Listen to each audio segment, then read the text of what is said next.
வணக்கம். நான் கோகுல் பிரசாந்த். இந்த வீடியோ அப்படிங்கிறது ஒரு இன்ட்ராடே கண்டென்ட் பற்றி பேச போகிறோம். அண்ட் அது எது பற்றினா ஸ்கேல்பிங். ஒரு ஸ்கேல்பிங்கை பொறுத்தவரையில் ஒரு ட்ரேடர் என்ன ஸ்ட்ராட்டஜி யூஸ் பண்ணணும், எங்கே ட்ரேட் எடுக்கணும், நிறைய மார்க்கெட் அவைலபிளாக இருக்குது. ஆனால் இது இருக்கிற முக்கியமான விஷயத்த நம்ம பார்க்க தவறிடுறோம். ஸ்கேல்பர்ஸ் எங்கே மிஸ்டேக் பண்ணுறாங்க அப்படிங்கிற விஷயம், அதுதான் முக்கியமாக ஸ்டார்ட் பண்ணுறவங்களுக்கு தேவை. அப்போ தானே அவங்களோட அடுத்த ஸ்கேல்பிங் ஜேர்னியில் போகும்போது எதை அவாய்ட் பண்ணணும் அப்படிங்கிறது தெரியணும். ஒரு 5 விஷயம் சொல்கிறேன். அந்த ஸ்கேல்பர்ஸ் காமனாக பண்ணக்கூடிய ஒரு தவறான மிஸ்டேக்ஸு, சரிங்களா? அது என்ன அப்படின்னு தெரிஞ்சுக்கலாம். அதுக்கு முன்னாடி ஒன்றையும் தண்ணுக்கு நீங்கள் சப்ஸ்கிரைப் பண்ணலாம், சப்ஸ்கிரைப் பண்ணிக்கோங்க. சரி, ஃபஸ்ட் என்ன பார்க்க போகிறோம்னா, ஒரு ஸ்ட்ராட்டஜி லைக் ஒரு இண்டிகேட்டரையோ ஆர் ஒரு மேனுவல் பேட்டர்ன்ஸ் ஆர் ஏதோ ஒன்று கேண்டில் ஸ்டிக்கோ தெரிஞ்சிட்டாலே போதும் அப்படின்னு நினைக்கிறாங்க. ஒரு நிஃப்டியில் நீங்கள் ட்ரேட் பண்ண போகிறீங்கன்னா மார்க்கெட்டோட மெயினான விஷயம் மொமெண்டம். ஏன்னா ஸ்கேல்பர் ரொம்ப முக்கியமானது. மொமெண்டம் அண்ட் என்ன மார்க்கெட்டில் எப்படி ஃபங்க்ஷன் ஆகுது, மேனுப்புலேஷன். சரிங்களா? இதை பற்றி தெரியணும். மார்க்கெட்டில் மேனுப்புலேஷன் இருக்கா? ஆமாம் இருக்குது. வேணும்னே இறக்குறாங்க, வேணும்னே ஏற்றுறாங்க. கரெக்டாக இதை பற்றி தெளிவான பார்வை இருக்கணும். ஜஸ்ட் ஒரு இண்டிகேட்டர் போட்டால் இதை பிரேக் பண்ணால் பை, இதை பிரேக் பண்ணால் செல் அப்படிங்கிற ஒரு பிளைண்டான விஷயம் மட்டும் நீங்கள் தெரிஞ்சுக்கக்கூடாது. ஏன்னா அது சின்ன யூடியூப் வீடியோவில் கூட இருக்கும். அதை வச்சு ப்ராஃபிட் பண்ணிட முடியுமா? கிடையாது. அப்போ என்னென்னா, நீங்கள் இண்டிகேட்டர் மட்டும் இல்லாமல் ஒரு சார்ட்டை நல்லா அப்சர்வ் பண்ணணும். நீங்கள் ஃபஸ்ட் ஸ்டார்ட் பண்ணுறதுக்கு முன்னாடி மார்க்கெட் உட்காந்து பார்க்கணும். ஏன் ஏறுது, ஏன் இறங்குது, திடீர்னு ஏன் மார்க்கெட் ஃபங்க்ஷன் ஆகுது. இப்போ லைக் எக்ஸ்பைரி டேலாம் பார்த்துட்டிங்கன்னா திடீர்னு மார்க்கெட் ஒரு 300 பாயிண்ட் ஃபால் ஆகும். அடுத்த நாள் இந்த ஃபாலை வார்னிங் கேப்லேயே என்ன பண்ணிடுவான், இது பண்ணிடுவான். சரிங்களா? இந்த மாதிரியான விஷயங்கள் நடக்கும்போது இந்த மேனுப்புலேஷனை பற்றிய ஒரு தெளிவான பார்வைங்கிறது இருக்கணும். ஆனால் எல்லோரும் என்ன பண்ணிடுறாங்க, ஜஸ்ட்டு ஒரு சார்ட்டை தெரிஞ்சுக்கிட்டால் போதும். லைக் கேண்டில் ஸ்டிக்கு இண்டிகேட்டர் போட்டால் நம்ம ஸ்கேல்பர் எடுத்து என்ட்ரி இது பண்ணிடலாம். ஆனால் அது மட்டுமே பத்தாது. நல்ல மார்க்கெட்டை பற்றி தெளிவான அப்சர்வேஷன் அண்ட் மொமெண்டம். எவ்வளோ மார்க்கெட் நகரும், எந்த நேரங்கள் எவ்வளோ முக்கியமாக மார்னிங் ஹவர்ஸில் தான் ஸ்கேல்பர்ஸ் ட்ரேட் பண்ணுவாங்க. அந்த மார்னிங் ஹவர்ஸில் எப்படி ட்ரேட் பண்ணுறது, வேகமாக அப்படியான முடிவுகளை எடுக்கணும் அப்படிங்கிற தெளிவான பார்வை அவங்களுக்கு இருக்கணும். இது ஃபஸ்ட்டு தப்பு பண்ணுறது என்னென்னா, எல்லோரும் இதை பற்றி இந்த மேனுப்புலேஷன் எதுவுமே தெரியல, ஜஸ்ட் ஸ்ட்ராட்டஜி தெரிஞ்சால் போதும், வீடியோ பார்த்து ட்ரேட் பண்ணுறது கூடவே கூடாது. சரிங்களா? ரெண்டாவது விஷயம், கேம்லிங். ஸ்கேல்பிங்கிறது ஒரு ட்ரேடிங் அப்ரோச். ஒரு இன்ட்ராடே ட்ரேட் பண்ணுறது. நீங்கள் ஃபஸ்ட்டு அதாவது ஒரு இனிஷியல் ஸ்டேஜில் நீங்கள் ஒரு ஸ்கேல்பிங் பண்ணுறீங்கன்னா நல்லாயிருக்கும். சரியா? தென் அடிக்ஷன், அதுக்கு அடிக்ட் ஆகிட்டு என்ன பண்ணுவாங்கன்னா கேம்லிங் பண்ண ஆரம்பிச்சிருவாங்க. ஒரு ட்ரேட் அவங்கக்கிட்ட ட்ரேடிங் ஒரு செட்டப் இருக்குன்னா, லைக் இது நடந்தால் நான் பை பண்ணுவேன், இது நடந்தால் செல் பண்ணுவேன் அப்படிங்கிற ஒரு விஷயத்தில் இருக்காங்க அப்படின்னா சரி, அதில் என்ட்ரி கிடைக்கும், போகிறாங்க வராங்க, ஸ்டாப் லாஸ் டார்கெட் வைக்கிறாங்க அப்படிங்கிறது அதோட முடிஞ்சு. ஆனால் என்ன பண்ணுவாங்கன்னா, அவங்க ரொம்ப டெம்ப்ட் ஆகி அங்கே கேம்லிங் பண்ண ஆரம்பிச்சிருவாங்க. அவங்க டொப்பமைனுக்கு தீனி போட ஆரம்பிச்சிருவாங்க. கேம்லிங் பண்ண ஆரம்பிச்சிட்டாங்க அப்படின்னா அவங்களுக்கு ட்ரேடிங் மாதிரியே இருக்கும், என்ட்ரியே இருக்காது. மனசு தோணுன போக்கத்தில் நிறைய என்ட்ரிஸுங்கிறது மாற்றி எடுத்து நல்லா போயிட்டுருக்கிற ட்ரேடை அவங்க மொத்தமாக காலி பண்ணிடுவாங்க. கேம்லராக மாறிடுவாங்க, ஸ்கேல்பராக இல்லாமல். சரியா? ஸ்கேல்பர் அப்படிங்கிறது வேறு, கேம்லருங்கிறது வேறு. நீங்கள் ஸ்கேல்பராக இருக்க முயற்சி பண்ணணும்னா உங்கள் ட்ரேடிங் சிஸ்டம் மட்டும் ஃபாலோ பண்ணுங்கள்.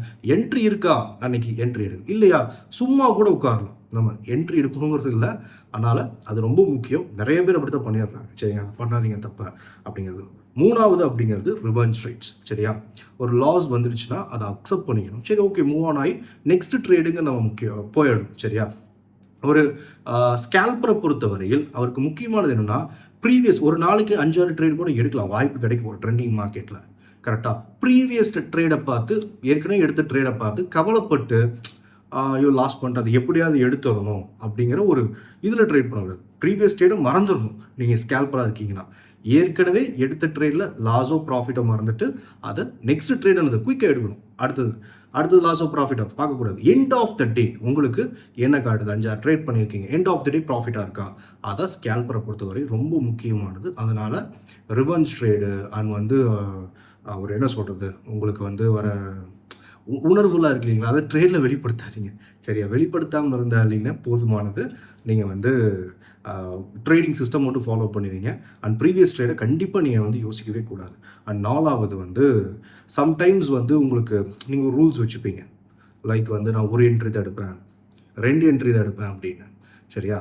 அதுக்காக அன்னைக்கு அடுத்த நல்ல என்ட்ரி கிடைச்சா கூட ஐயோ நான் ஏற்கனவே வச்சுட்டேன்ல, ஒரு என்ட்ரி தான் எடுக்கணும்னு, அதனால நல்ல என்ட்ரி கிடைக்கும். அதாவது ஒரு 10 பாயிண்ட் ஸ்டாப்பு, 50 பாயிண்ட் டார்கெட் மாதிரி அந்த என்ட்ரி விட்டுருவாங்க. சரியா? எங்கே உங்கள் சிஸ்டம் என்ட்ரி காட்டுதோ கண்டிப்பாக அங்கே வந்து என்ட்ரி நீங்கள் எடுக்கணும். ஒருவேளை காட்டாமல் என்ட்ரி எடுக்கிறதோ இல்லை காட்டி என்ட்ரி எடுக்காமல் பயந்து உட்காரதோ இருக்கவே கூடாது. அந்த ஸ்கேல்பரை பொறுத்தவரை அந்த எமோஷன்ஸ் வேலைக்கு ஆகிறது டிசிஷன் மேக்கிங். அங்கே ஸ்பாட்டில் நீங்கள் எடுக்கிற டிசிஷன் தான் உங்களுக்கு நல்ல ஒரு பூஸ்ட், உங்களோட பிஎன்டில் ஒரு நல்ல ஒரு பூஸ்ட் தரும். சரியா? அண்ட் ரிஸ்க் ரிவார்ட் முக்கால்வாசி 1:1 அந்த மாதிரி ட்ரேட்ஸ் அவாய்ட் பண்ணிட்டு நீங்கள் எப்போவுமே வந்து பெட்டரான லைக் வந்து ஒரு 15 பாயிண்ட்ஸ் 20 பாயிண்ட்ஸ் ஸ்டாப் வைக்கிறீங்க அப்படின்னா ஒரு 40 பாயிண்ட் ஆர் 50-60 பாயிண்ட்ஸ் இந்த மாதிரி அதிகமான பாயிண்ட்ஸை பிடிங்க. எப்போவுமே விடும்போது கம்மியாக விடணும், எடுக்கும்போது அதிகமாக எடுக்கணும். இப்போ அதிகமாக எடுக்கணும் அப்படின்னா ஒரு ஸ்கேல்பரை பொறுத்தவரை ட்ரெண்டிங் மார்க்கெட்டை ப்ளே பண்ணும்போது தான் நிறைய எடுக்க முடியும். சரியா? இப்போ மார்க்கெட் நீங்கள் நினைக்கிற மாதிரி ஸ்டாப் வச்சுருக்கீங்க, நீங்கள் நினைக்கிறீங்க ஒரு என்ட்ரி எடுத்துட்டீங்க, நீங்கள் நினச்ச மாதிரி மூவ் ஆகிடுச்சு, ட்ரையல் பண்ணணும் ஸ்டாப்பை. திரும்ப உன்னையும் சேஸ் பண்ணி இந்த கேண்டில் ஸ்டிக் எவ்வளோ ஒரு கேண்டில் ஸ்டிக்கே போதும் ஒரு சேஸ் பண்ணுறதுக்கு. ப்ரீவியஸ் கேண்டில் லோ கீழே ஸ்டாப் லாஸ் போட்டு அவங்க மூவ் பண்ணி போவாங்க. சரிங்களா? ஸ்கேல்பர்ஸை பொறுத்தவரையில் அந்த மாதிரினா ஒரு இடத்துல என்ட்ரி போகிறீங்க அப்படின்னா வந்த வரைக்கும் போதும் எக்ஸிட் ஆகிடக்கூடாது. அதை ட்ரையல் பண்ணி முடிஞ்ச அளவுக்கு அதிக பாயிண்ட்ஸை பிடிச்சாதான் நீங்கள் அடுத்த ட்ரேட் பண்ண போகிறீங்களா அந்த ட்ரேடுக்கு நல்ல ஒரு குஷனாக இருக்கும். இப்போ எடுக்கக்கூடிய ப்ராஃபிட் தான். சரியா? பின்னாடி வர லாஸ் எல்லாம் காப்பாற்ற போகுது இப்போ எடுக்கிற ப்ராஃபிட் கேபிட்டலையும் சேர்த்து. அதனால ஸ்கேல்பராக இருக்கீங்கன்னா இந்த மாதிரியான அதாவது நல்ல ரிஸ்க் ரிவார்ட் ட்ரேட்ஸ்லாம் நீங்கள் எடுக்கணும். முக்கியமானது என்ன அப்படின்னா ஸ்கேல்பரை பொறுத்தவரையும் குயிக்கான டிசிஷன், அக்ரெசிவ் அப்ரோச். சரிங்களா? அண்ட் வந்து எமோஷனுக்கு வந்து இடம் கொடுக்காம லைக் ரோபோட் மாதிரி ட்ரேட் பண்ணணும் அப்படின்னு வச்சுக்கோங்க. அவங்களுக்கு தான் இந்த ஸ்கேல்பிங் அப்படிங்கிறது நல்லா செட் ஆகும். அண்ட் ரொம்ப ஒரு பிகினராக வரீங்கன்னு வச்சுக்கோங்களேன், எல்லோரும் நினச்சிக்கிறாங்க பிகினராக வந்து நான் ஸ்கேல்பராக மாறிடுறேன். ஏன்னா ஸ்கேல்பரை பொறுத்தவரைன்னா நல்ல எக்ஸ்பீரியன்ஸ் ட்ரேடர் மார்க்கெட்டை பற்றி அப்சர்வ் பண்ணி பேனிக் இல்லாமல் நல்ல எக்ஸ்பீரியன்ஸ் இருக்கக்கூடிய ட்ரேடர்ஸ் பண்ணுறது இந்த ஸ்கேல்பிங்கிறது. பிகினர் வரீங்கன்னா எடுத்துன்னு ஸ்கேல்பர் ஆகும்னு நினைக்காதீங்க. அதாவது நல்ல ஒரு ரிஸ்க் ரிவார்ட் ட்ரேட்ஸ் எங்கேயாவது ஒரு இடத்துல என்ட்ரி கிடைக்கல, மாதத்துக்கு 4 என்ட்ரி கிடைச்சாலும் அதே பண்ணுங்கள்.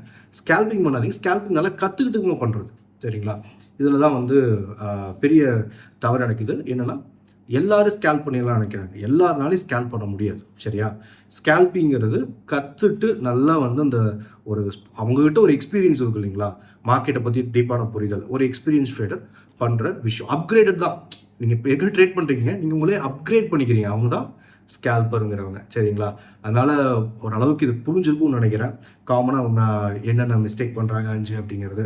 ஃபஸ்ட்டு வந்து இந்த மேனுப்புலேஷனை பற்றி, மார்க்கெட் மேனுப்புலேஷன் முக்கியமாக தெரிஞ்சுக்கணும். கேம்பிளிங் பண்ணக்கூடாது, அது முக்கியம். அண்ட் ரிவெஞ்ச் ட்ரேட்ஸு, சேஸ் பண்ணுறது, எமோஷன்ஸு அதெல்லாம் கட் பண்ணிக்கணும். அப்புறம் வந்து நீங்களாகவே வந்து நல்ல என்ட்ரிஸ் அவாய்ட் பண்ணுறது, அதை விட்டுறவே கூட, அதை வந்து இது பண்ணிக்கோங்க. அண்ட் ரிஸ்க் ரிவார்ட் நல்ல ட்ரேட்ஸ் ஆடுங்க. சரியா? அண்ட் வந்து ஓரளவுக்கு புரிஞ்சிருக்கும். டவுட்ஸ் எதாவது இருந்தால் கண்டிப்பாக கமெண்ட் பண்ணுங்கள். அண்ட் வந்து நம்ம அடுத்த வீடியோவில் பார்க்கலாம். அது வரையில் பாய். Investments in the securities market are subject to market risk. Read all the related documents carefully before investing.